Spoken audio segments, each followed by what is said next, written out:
4010026.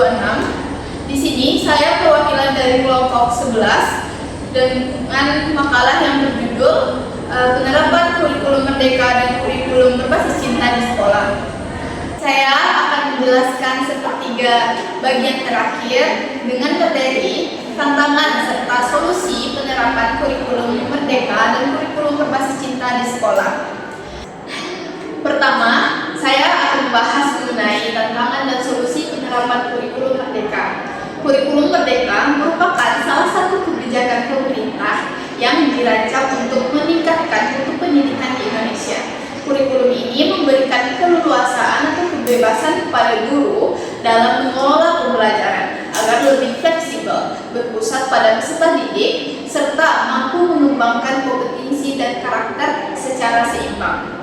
Dengan kata lain, tujuan kurikulum merdeka bukan hanya membuat peserta didik memperoleh nilai akademik yang baik, tetapi juga akan membentuk mereka menjadi pribadi yang mandiri, kreatif, mampu berpikir secara kritis, serta memiliki karakter sesuai dengan profil pelajar Pancasila.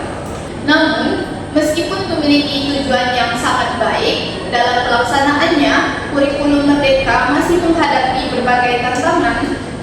Tantangan tersebut tidak hanya berasal dari guru, tetapi juga dari sekolah, pemerintah, bahkan lingkungan sekitar peserta didik. Tantangan pertama adalah kesiapan guru.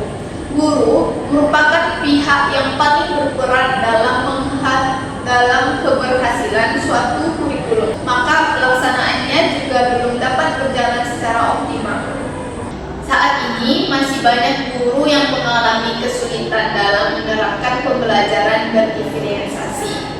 Pembelajaran berdiferensiasi ini berarti guru harus mampu menyesuaikan proses pembelajaran sesuai dengan kemampuan, minat, dan kebutuhan peserta didiknya masing-masing. Hal ini tentu bukan pekerjaan yang mudah karena setiap peserta didik memiliki karakteristik yang berbeda-beda. Guru itu dituntut untuk lebih kreatif dalam merancang kegiatan belajar sehingga semua peserta didik dapat berkembang sesuai potensinya.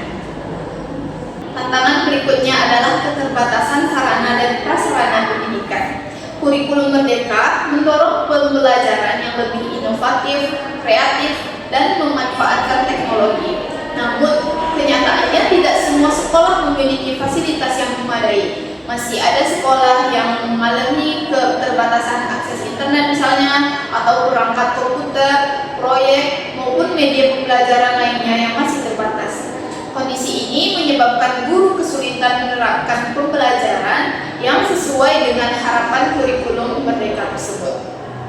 Misalnya, ketika guru ingin melaksanakan pembelajaran berbasis proyek atau menggunakan media digital, keterbatasan fasilitas ini seringkali menjadi kendala. Akibatnya proses pembelajaran kembali menggunakan cara-cara konvensional sehingga tujuan kurikulum merdeka tersebut belum dapat tercapai secara maksimal. Adapun tantangan berikutnya yaitu perbedaan tingkat kesiapan antara kebijaksanaan pemerintah dengan kondisi nyata di sekolah. Walaupun kebijakan kurikulum merdeka telah diterapkan secara nasional, setiap sekolah itu memiliki kondisi yang berbeda. Ada sekolah yang siap memiliki guru yang kompeten dan fasilitas yang memadai. Namun ada juga sekolah yang masih membutuhkan waktu untuk beradaptasi.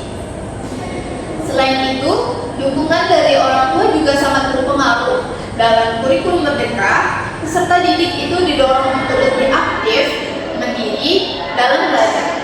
Oleh karena itu, orang tua juga perlu memahami perubahan tersebut agar dapat memberikan dukungan kepada anak di rumah. Tanpa adanya kerjasama antara sekolah dan keluarga, pelaksanaan kurikulum itu akan lebih sulit mencapai hasil yang diharapkan.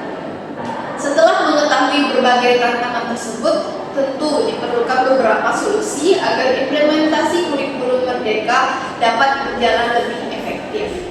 Solusi yang pertama adalah meningkatkan kompetensi guru melalui pelatihan dan pengembangan profesional secara berkelanjutan. Pelatihan tidak cukup dilakukan satu kali saja, tetapi perlu dilaksanakan secara terus-menerus agar pengembangan kebijakan pendidikan. Melalui pelatihan tersebut, guru akan memperoleh pemahaman yang lebih baik mengenai pembelajaran berdiferensiasi misalnya, atau penyusunan modul bahan ajar, atau penggunaan teknologi dalam pembelajaran, serta teknik asesmen yang sesuai dengan prinsip kurikulum merdeka. Dan solusi yang kedua yaitu memperkuat kerjasama antara guru, kepala sekolah, orang tua, ataupun masyarakat. Keberhasilan suatu kurikulum bukan hanya menjadi tanggung jawab guru, kepala sekolah juga perlu memberikan dukungan dalam bentuk supervisi dan penyediaan fasilitas.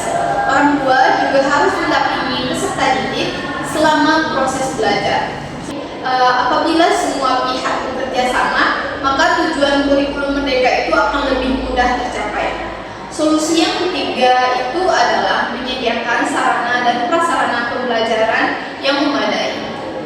Pemerintah diharapkan terus meningkatkan pemerataan fasilitas pendidikan, terutama bagi sekolah yang masih memiliki keterbatasan penyediaan teknologi, media pembelajaran, serta bahan yang relevan. Akan membantu guru dalam melaksanakan pembelajaran berbasis proyek. Selanjutnya yang kedua yaitu saya akan membahas mengenai tantangan dan solusi penerapan kurikulum berbasis cinta di sekolah.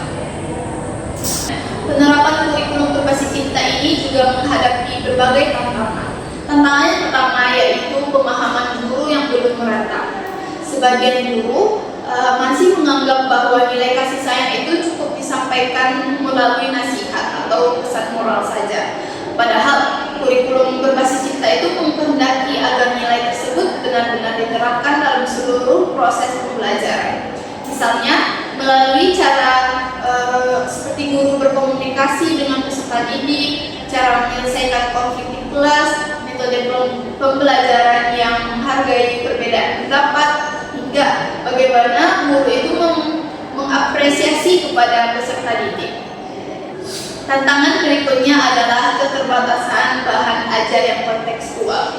Sampai saat ini masih banyak buku pelajaran yang lebih menekankan aspek akademik dibandingkan penguatan karakter. Materi mengenai empati, kasih sayang, kepedulian sosial, toleransi antar umat beragama, maupun kepedulian terhadap lingkungan belum banyak disajikan secara eksplisit. Akibatnya, guru perlu mengembangkan sendiri contoh-contoh yang sesuai dengan kondisi peserta didik. Tantangan selanjutnya yaitu tingginya beban kurikulum dan tuntutan pencapaian target akademik. Dalam praktiknya, guru seringkali lebih fokus mengejar penyelesaian materi dan pencapaian nilai peserta didik. Kondisi tersebut menyebabkan aspek afektif seperti pembentukan karakter dan pengembangan empati kurang mendapatkan perhatian yang seimbang. Padahal pendidikan yang berkualitas seharusnya mengembangkan aspek pengetahuan, keterampilan, dan sikap secara bersamaan. Kemudian terdapat pula lemahnya dukungan kebijakan. Saat ini kurikulum berbasis cinta ini masih berada dalam tahap pengembangan sehingga belum menjadi kebijakan yang wajib diterapkan di semua sekolah. Oleh karena itu, keberhasilannya masih sangat bergantung pada komitmen masing-masing lembaga pendidikan dalam menerapkan nilai-nilai tersebut. Tantangan yang terakhir adalah kurangnya kolaborasi antara sekolah, keluarga, dan masyarakat. Nilai cinta itu tidak cukup diajarkan hanya di sekolah. Apabila peserta didik tidak mendapatkan pendidikan karakter di sekolah, tetapi tidak juga memperoleh keteladanan di rumah maupun lingkungan masyarakat, maka proses pembentukan karakter akan menjadi kurang maksimal. Untuk mengatasi hal tersebut ada beberapa solusi. Pertama yaitu meningkatkan kompetisi guru melalui pelatihan, workshop, dan pendampingan agar guru itu memahami konsep kurikulum berbasis cinta sekaligus mampu menerapkannya dalam kegiatan pembelajaran sehari-hari. Yang kedua yaitu mengembangkan modul dan bahan ajar yang memuat nilai-nilai kasih sayang seperti empati, toleransi, kepedulian sosial, serta moderasi beragama. sehingga guru memiliki pedoman yang lebih jelas dalam melaksanakan pembelajaran di kelas. Solusi yang ketiga yaitu memberikan dukungan kebijakan dan fasilitas dari pihak sekolah maupun pemerintah agar implementasi kurikulum berbasis cinta ini dapat berlangsung secara berkelanjutan dan tidak hanya menjadi sebuah wacana. Dan yang terakhir adalah memperkuat kolaborasi antara sekolah, keluarga maupun masyarakat. Pendidikan karakter akan berhasil apabila nilai-nilai yang diajarkan di sekolah juga diperkuat di lingkungan keluarga dan masyarakat. Dengan demikian, peserta didik akan terbiasa menerapkan nilai empati, nilai-nilai kasih sayang tadi ke dalam kehidupan sehari-harinya. Maka bukan hanya ketika berada di dalam kelas saja. Jadi, secara keseluruhan dapat disimpulkan bahwa keberhasilan implementasi kurikulum berbasis cinta tidak hanya ditentukan oleh isi kurikulumnya saja, tetapi juga dipengaruhi oleh kesiapan guru, ketersediaan bahan ajar, budaya sekolah yang mendukung, kebijakan pemerintah, serta kerjasama antara sekolah, keluarga, dan masyarakat. Sekian materi yang dapat saya sampaikan, semoga memberikan manfaat kepada kita semua. Sekian, Assalamualaikum warahmatullahi wabarakatuh.